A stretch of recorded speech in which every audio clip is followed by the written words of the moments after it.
So ಇವಾಗ ಟ್ರೆಂಡಿಂಗಲ್ಲಿರೋ health ಆಸ್ಪೆಕ್ಟ್ಸ್ನ ನೋಡ್ತಾ ಹೋಯ್ತು ಅಂದರೆ ಸೊ ಬಾಡಿ ಡಿಟಾಕ್ಸಿಫಿಕೇಷನ್ ಅನ್ನೋದು ಒಂದು ಇಂಪಾರ್ಟೆಂಟ್ ಆಸ್ಪೆಕ್ಟ್ ಆಗುತ್ತೆ.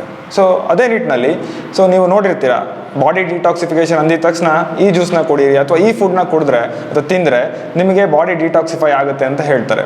ಸೊ ಇದೇ ನಿಟ್ಟಿನಲ್ಲಿ ನೋಡ್ತಾ ಹೋದರೆ ತುಂಬ ಬೇಸಿಕ್ ಆಗಿರೋ 2 ವಿಷಯನ ನಾವು ಮಾಡ್ತು ಅಂದರೆ ನಮ್ಮ ಬಾಡಿಲಿರೋ ವಿಷಕಾರಿ ವಸ್ತುಗಳನ್ನ ನಾವು ಆಚೆ ಹಾಕ್ಬೋದು, ಅಂದರೆ ನಮ್ಮ ಬಾಡಿನ ಡಿಟಾಕ್ಸಿಫೈ ಮಾಡ್ಬೋದು. ಯಾವುದಪ್ಪ ಈ 2 ಇಂಪಾರ್ಟೆಂಟ್ ಕೆಲಸಗಳು ಅಂತ ನಾವು ನೋಡ್ತು ಅಂದರೆ ಸೊ ಒಂದು ಚೆನ್ನಾಗಿ ನಿದ್ರೆ ಮಾಡೋದು ಮತ್ತು ಇನ್ನೊಂದು ಸರಿಯಾಗಿ ಉಪವಾಸ ಮಾಡೋದು.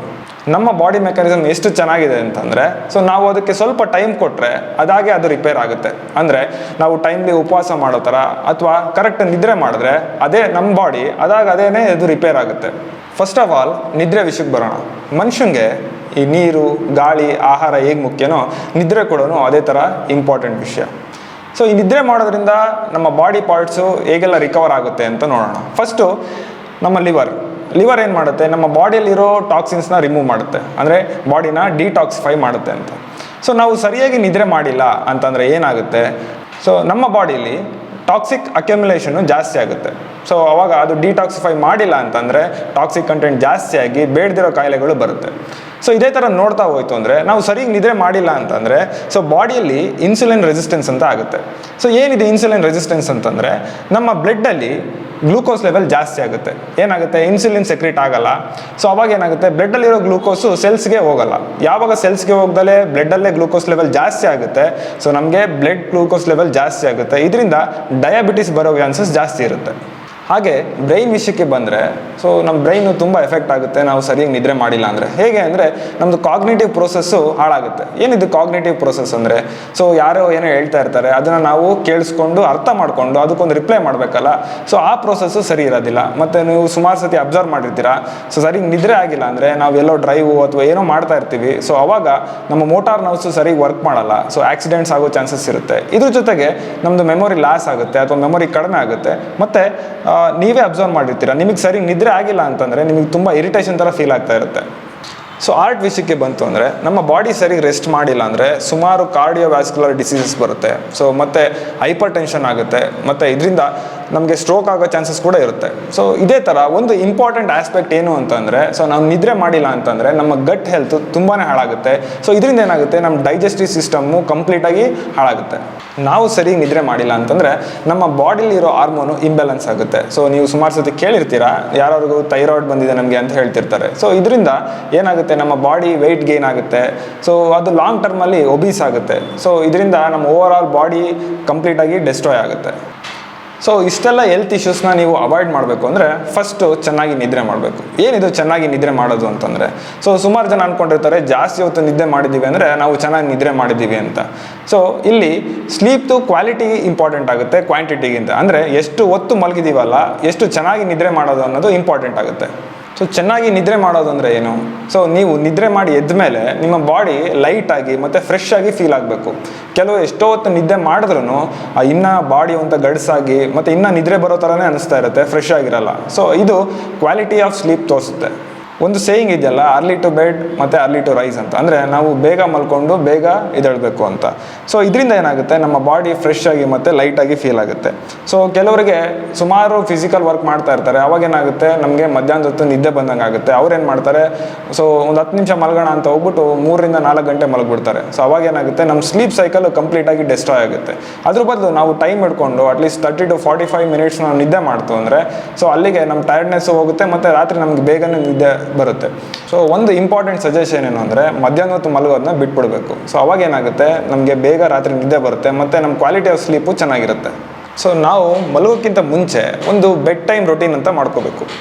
ಏನಿದು ಬೆಡ್ ಟೈಮ್ ರೊಟೀನ್ ಅಂತಂದರೆ ಸೊ ಅಟ್ಲೀಸ್ಟ್ ಏನು ಅಂತಂದರೆ ಏನಾದರೂ ಓದೋದು ಅಥವಾ ಏನಾದರೂ ಬರೆಯೋದನ್ನಾದರೂ ನಾವು ಅಭ್ಯಾಸ ಮಾಡ್ಕೋಬೇಕು. ಸೊ ಏನೂ ಇಲ್ಲ ಅಂತಂದರೂ ಅಟ್ಲೀಸ್ಟ್ ಬಾಡಿನ ರಿಲ್ಯಾಕ್ಸ್ ಆದರೂ ಮಾಡ್ಕೋಬೇಕು. ಸೊ ಒಂದು ಗಾದೆ ಮಾತಿದೆ, ಏನು, ಚಿಂತೆ ಇಲ್ದವನಿಗೆ ಸಂತೆಯಲ್ಲಿ ಕೂಡ ನಿದ್ದೆ ಅಂತ. ಅಂದರೆ ನಮ್ಮ ಬಾಡಿ ಅಥವಾ ಮೈಂಡು ಎಷ್ಟು ಸ್ಟ್ರೆಸ್ ಫ್ರೀ ಆಗಿರುತ್ತೆ ನಾವು ಅಷ್ಟು ಚೆನ್ನಾಗಿ ನಿದ್ರೆ ಮಾಡ್ತೀವಿ ಅಂತ.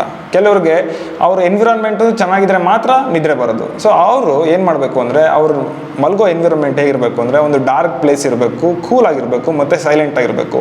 ಸೊ ಈ 3 ಫಾಲೋ ಮಾಡ್ತು ಅಂದರೆ ಅವರಿಗೆ ಚೆನ್ನಾಗಿ ನಿದ್ರೆ ಬರುತ್ತೆ. ನಾವು ಈಗಿರೋ ಟೈಮ್ನ ಅಬ್ಸರ್ವ್ ಮಾಡ್ತು ಅಂದರೆ ಯಾರೇ ಆಗಲಿ ಮೊಬೈಲು ಅಥವಾ ಕಂಪ್ಯೂಟರ್ ಬಿಟ್ಟಿರೋಕ್ಕೆ ಆಗಲ್ಲ. ಸೊ ಆದ್ರೂ ನಾವು ನಿದ್ದೆ ಅಂತ ಬಂದಾಗ ಅಟ್ಲೀಸ್ಟ್ 3 ಅವರ್ಸ್ ಮುಂಚೆನೇ ನಾವು ಈ ಮೊಬೈಲ್ ವರ್ಕು ಅಥವಾ ಕಂಪ್ಯೂಟರ್ ವರ್ಕ್ನ ನಾವು ಅವಾಯ್ಡ್ ಮಾಡಿಕೊಂಡು ಅಥವಾ ಅಲ್ಲಿಗೆ ರೆಸ್ಟ್ರಿಕ್ಟ್ ಮಾಡಿದ್ರೆ ಸೊ ನಮಗೆ ಬೇಗ ಚೆನ್ನಾಗಿ ನಿದ್ದೆ ಬರುತ್ತೆ. ಸೊ ನಾವು ಒಂದು ಇಂಪಾರ್ಟೆಂಟ್ ಥಿಂಗ್ನ ನಾವು ಯಾವಾಗಲೂ ಮಾಡಬೇಕು, ಏನು ಅಂತಂದರೆ ರಾತ್ರಿ ಹೊತ್ತು ಹೆವಿ ಮೀಲ್ಸ್ನ ಅವಾಯ್ಡ್ ಮಾಡಬೇಕು. ಏನಕ್ಕೆ ಅಂತಂದರೆ ಸೊ ನಾವು ಹೆವಿ ಮೀಲ್ಸ್ ತೊಗೊಂಡಾಗ ನಮ್ಮ ಬಾಡಿಲಿ ಡೈಜೆಸ್ಟಿವ್ ಸಿಸ್ಟಮ್ ಆ್ಯಕ್ಟಿವ್ ಆಗಿದ್ದೇ ಇರುತ್ತೆ. ನೀವು ಮಲಗಿದ್ರೂ ಸಹ ಅದು ಕಂಪ್ಲೀಟ್ ಆದಮೇಲೆ ನಮ್ಮ ಬೇರೆ ಪಾರ್ಟ್ಸ್ಗಳಿಗೆ ಅದು ರೆಸ್ಟ್ ಸಿಗೋದು. ಸೊ ಅದಕ್ಕೋಸ್ಕರ ನಾವೇನು ಮಾಡಬೇಕು, ಸೊ ನಾವು ಏನೇ ಒಂದು ಹೆವಿ ಮೀಲ್ಸ್ ತೊಗೋತೀವಿ ಅಂತಂದರೆ ನಾವು ಸಂಜೆ 6 ಗಂಟೆ ಒಳಗೆ ಅದನ್ನು ತಿಂದ್ಬಿಟ್ಟು ನಾವು ಅದನ್ನು ಕಂಪ್ಲೀಟ್ ಮಾಡಬೇಕು. ಇಲ್ಲ ಅಂತಂದರೆ ನಾವು ಎಲ್ಲ ವರ್ಕ್ ಇರುತ್ತೆ, ನಾವು ಅಷ್ಟರಲ್ಲೇ ಏನು ಮಾಡೋಕ್ಕಾಗಲ್ಲ ಅಂತಂದರೆ ಸೊ ನಾವು 6 ಗಂಟೆ ಆದಮೇಲೆ ಸ್ವಲ್ಪ ಲೈಟ್ ಫುಡ್ ತಿಂದರೆ ನಮಗೆ ನಿದ್ರೆ ಮಾಡೋದಕ್ಕೆ ತುಂಬ ಹೆಲ್ಪ್ ಆಗುತ್ತೆ. ಇದ್ರ ಜೊತೆಗೆ ರೆಗ್ಯುಲರಾಗಿ ಎಕ್ಸಸೈಸ್ ಮಾಡೋದು, ಸೊ ಇದರಿಂದ ನಮ್ಮ ಬಾಡಿ ಫಿಟ್ ಆಗಿರುತ್ತೆ. ಮತ್ತು ಬಿಸಿಲಿಗೆ ಎಕ್ಸ್ಪೋಸ್ ಆಗಬೇಕು. ಯಾವಾಗ ಬಾಡಿ ಬಿಸಿಲಿಗೆ ಎಕ್ಸ್ಪೋಸ್ ಆಗುತ್ತೆ ಸೊ ನಿದ್ರೆ ಮಾಡೋಕ್ಕೆ ಕೂಡ ತುಂಬ ಹೆಲ್ಪ್ ಮಾಡುತ್ತೆ. ಸೊ ನಾನು ಜನರಲ್ ಆಗಿ ನಿದ್ರೆ ಬಂದಿಲ್ಲ ಅಂದರೆ ಏನು ಮಾಡ್ತೀನಿ ಅಂತಂದರೆ ಸೊ ಫಸ್ಟು ನನ್ನ ಬಾಡಿನ ರಿಲ್ಯಾಕ್ಸ್ ಮಾಡ್ಕೋತೀನಿ. ಸೊ ಏನಂದರೆ ನೀವು ಜನರಲ್ ಆಗಿ ಸಿಂಪಲ್ ಆಗಿ ಸ್ಟ್ರೆಚ್ ಮಾಡಿದ್ರೆ ನಿಮ್ಮ ಮಸಲು ಕಾಂಟ್ರಾಕ್ಟ್ ಆಗಿರೋದೆಲ್ಲ ರಿಲ್ಯಾಕ್ಸ್ ಆಗುತ್ತೆ. ಸೊ ಯಾವಾಗ ಬಾಡಿ ರಿಲ್ಯಾಕ್ಸ್ ಆಗುತ್ತೆ, ಲೈಟಾಗಿ ಫೀಲ್ ಆಗುತ್ತೆ, ಆಟೋಮೆಟಿಕ್ಕಾಗಿ ನಿಮಗೆ ನಿದ್ರೆ ಬರುತ್ತೆ. ಸೊ ಇನ್ನೊಂದು ಏನು ಮಾಡ್ಬೋದು ಅಂತಂದರೆ ನೀವು ಹೆವಿ ಮೀಲ್ಸು ಮತ್ತು ಕೆಫೀನ ಬಿಫೋರ್ 6 o'clock ನೀವು ಅವಾಯ್ಡ್ ಮಾಡಿದ್ರೆ ಸೊ ನಿಮಗೆ ನಿದ್ರೆ ಬರುತ್ತೆ. ಅಟ್ ಲಾಸ್ಟ್ ಏನಂದರೆ ನೀವು ಒಂದು ಸ್ವಲ್ಪ ಬಿಸಿ ನೀರಲ್ಲಿ ರಾತ್ರಿ ಹೊತ್ತು ಸ್ನಾನ ಮಾಡಿದ್ರೆ ಸೊ ಬೆಳಿಗ್ಗೆಯಿಂದ ನೀವು ಟಯರ್ಡ್ ಆಗಿರ್ತೀರಾ, ಸೊ ಅದೆಲ್ಲ ಒಂಥರ ಫ್ರೆಶ್ ಅಪ್ ಆದಂಗೆ ಆಗುತ್ತೆ. ಸೊ ಅವಾಗೇನಾಗುತ್ತೆ, ನಿಮಗೆ ಚೆನ್ನಾಗಿ ನಿದ್ರೆ ಬರುತ್ತೆ. ಸೊ ಜಾಸ್ತಿ ನಿದ್ದೆ ಮಾಡೋದು ಮತ್ತು ಚೆನ್ನಾಗಿ ನಿದ್ರೆ ಮಾಡೋದು 2 ಡಿಫ್ರೆಂಟು. ಕೆಲವರು ಸಾಮಾನ್ಯವಾಗಿ ಇರ್ತಾರೆ, ಆದರೆ ಅವರು ಜಾಸ್ತಿ ನಿದ್ರೆ ಮಾಡ್ತಾರೆ. ಇದಕ್ಕೆ ಏನು ಕಾರಣ ಅಂತಂದರೆ ಸೊ ಒಂದು ಜೆನೆಟಿಕ್ಸ್ ಕಾರಣ ಇರುತ್ತೆ, ಸೊ ಮತ್ತು ಮೆಡಿಕಲ್ ಕಂಡೀಷನ್ ಇರುತ್ತೆ, ಹಾರ್ಟ್ ಡಿಸೀಸು ಮತ್ತು ಕ್ರೋನಿಕ್ ಇಲ್ನೆಸ್ಸಿಂದ ಅವರು ಜಾಸ್ತಿ ನಿದ್ರೆ ಮಾಡ್ತಾ ಇರ್ತಾರೆ. ಮತ್ತು ಯಾವುದೇ ಒಂದು ಸರ್ಟೆನ್ ಮೆಡಿಕೇಷನ್ಸ್ ನೀವೇ ತೊಗೊಂಡಾಗ ನೀವು ಅಬ್ಸರ್ವ್ ಮಾಡಿರ್ತೀರ, ಸೊ ಕೆಲವು ಮಾತ್ರೆಗಳನ್ನ ತೊಗೊಂಡಾಗ ಅಥವಾ ಟಾನಿಕ್ನ ತೊಗೊಂಡಾಗ ನೀವು ಜಾಸ್ತಿ ನಿದ್ರೆ ಮಾಡ್ತಿರ್ತೀರ. ಇದೆಲ್ಲ ಆದಮೇಲೆ ಸೊ ಇಂಪಾರ್ಟೆಂಟ್ ಫ್ಯಾಕ್ಟರ್ ಏನು ಅಂತಂದರೆ ಸೊ ಡಿಪ್ರೆಷನ್ ಇದ್ದವರು ಜಾಸ್ತಿ ಹೊತ್ತು ನಿದ್ರೆ ಮಾಡ್ತಾ ಇರ್ತಾರೆ. ಸೊ ಆಲ್ಕೋಹಾಲ್ ಕನ್ಸಂಪ್ಷನು ಮತ್ತು ಸೆಡಿಯೆಂಟ್ರಿ ಲೈಫ್ ಸ್ಟೈಲ್ಸ್ ಅಂದರೆ ಫಿಸಿಕಲ್ ಆಕ್ಟಿವಿಟಿ ಏನಿರಲ್ವಲ್ಲ, ಇವರು ಕೂಡ ಜಾಸ್ತಿ ಹೊತ್ತು ನಿದ್ರೆ ಮಾಡ್ತಾರೆ. ಸೊ ಈ ನಿದ್ರೆ ಜಾಸ್ತಿ ಹೊತ್ತು ಮಾಡಿದ್ರು ಕೂಡ ಅದೇನೋ ಅಷ್ಟು ಎಫೆಕ್ಟಿವ್ ಆಗಿರೋದಿಲ್ಲ ಅವ್ರಿಗೆ. ಯಾರೇ ಒಬ್ಬರು ಸಾಮಾನ್ಯ ವ್ಯಕ್ತಿಗಳು 8 ರಿಂದ 9 ಗಂಟೆಯಿಂದ ಜಾಸ್ತಿ ನಿದ್ರೆ ಮಾಡ್ತಾ ಇದ್ದಾರೆ ಅಂದರೆ ಸೊ ಅವ್ರಿಗೆ ಏನೋ ಒಂದು ಮೆಡಿಕಲ್ ಕಂಡೀಷನ್ಸ್ ಇರುತ್ತೆ. ಸೊ ಅವರು ಡಾಕ್ಟರ್ನ ಭೇಟಿ ಮಾಡಿ ಅವ್ರನ್ನ ಕನ್ಸಲ್ಟ್ ಮಾಡೋದು ತುಂಬ ಉತ್ತಮ. ಕೆಲವು ಡಿಫಿಷಿಯನ್ಸಿಯಿಂದ ನಾವು ಜಾಸ್ತಿ ನಿದ್ರೆ ಮಾಡ್ತೀವಿ. ಅಂದರೆ so vitamin B12, B2, B3, B5, B6, B9 ಮತ್ತು ಐರನ್ ಮತ್ತು ಮೆಗ್ನೀಷಿಯಮ್ ಕಡಿಮೆ ಇದ್ರೂ ನಾವು ಜಾಸ್ತಿ ಹೊತ್ತು ನಿದ್ರೆ ಮಾಡ್ತೀವಿ. ಸೆಕೆಂಡ್ ಮೇನ್ ಪಾಯಿಂಟ್ ನಾನು ಅವಾಗಲೇ ಹೇಳಿದೆ, ಉಪವಾಸ ಮಾಡೋದು. ಸೊ ಈ ಉಪವಾಸ ಮಾಡೋದ್ರಿಂದ ನಮ್ಮ ಬಾಡಿ ವೆಯ್ಟ್ ಲಾಸ್ ಅಷ್ಟೇ ಅಲ್ಲ, ಸೊ ಸುಮಾರು ಅದಕ್ಕೆ ಇಂಪಾರ್ಟೆನ್ಸ್ ಕೂಡ ಇದೆ. ಸೊ ಹೇಗೆ ನೀವು ಕಾರು ಅಥವಾ ಬೈಕ್ನ ಸರ್ಟೈನ್ ಪೀರಿಯಡ್ ಆದಮೇಲೆ ಸರ್ವಿಸಿಗೆ ಬಿಡ್ತೀರಾ, ಅದೇ ಥರ ನಾವು ನಮ್ಮ ಬಾಡಿಗೆ ರೆಸ್ಟ್ ಕೊಡಬೇಕು ಅಂದರೆ ಉಪವಾಸ ಮಾಡಬೇಕು. ಸೊ ಈ ಉಪವಾಸ ಮಾಡೋದ್ರಿಂದ ಏನಾಗುತ್ತೆ ಅಂತಂದರೆ ಸೊ ನಾವು ಡೈಲಿ ಆ್ಯಕ್ಟಿವಿಟಿಯಲ್ಲಿ ನಾವು ಎನರ್ಜಿ ಎಷ್ಟೊಂದು ಕನ್ಸ್ಯೂಮ್ ಮಾಡ್ತಾ ಇರ್ತೀವಿ, ಅದ್ರ ಜೊತೆಗೆ ಸೊ ಡೈಜೆಷನ್ ಕಂಟಿನ್ಯೂಸ್ ಆಗ್ತಾನೆ ಇರುತ್ತೆ. ಸೊ ಅವಾಗ ಏನಾಗುತ್ತೆ, ಬಾಡಿ ರಿಪೇರ್ ಆಗೋಕ್ಕೆ ಟೈಮೇ ಸಿಗಲ್ಲ. ಸೊ ಯಾವಾಗ ನಾವು ಡೈಜೆಷನ್ ಪ್ರಾಸೆಸ್ನ ನಾವು ಆದಷ್ಟು ಸ್ಟಾಪ್ ಮಾಡ್ತೀವಿ, ಅವಾಗ ಏನಾಗುತ್ತೆ, ನಮ್ಮ ಬಾಡಿ ಅದು ರಿಪೇರ್ ಆಗೋ ಕಡೆ ಕಾನ್ಸಂಟ್ರೇಟ್ ಮಾಡುತ್ತೆ. ಇದ್ರ ಬಗ್ಗೆ ಒಂದು ಕಂಪ್ಲೀಟ್ ಆಗಿ ಇನ್ನೊಂದು ವಿಡಿಯೋನೇ ಮಾಡ್ತೀನಿ. ಸೊ ಈ ವಿಡಿಯೋ ಇಷ್ಟ ಆಗಿದ್ರೆ ಲೈಕು, ಶೇರು ಮತ್ತು ಕಮೆಂಟ್ ಮಾಡಿ. ಇದೇ ಥರ ವಿಡಿಯೋಗೋಸ್ಕರ ಈ ಚಾನಲ್ನ ಸಬ್ಸ್ಕ್ರೈಬ್ ಮಾಡಿ.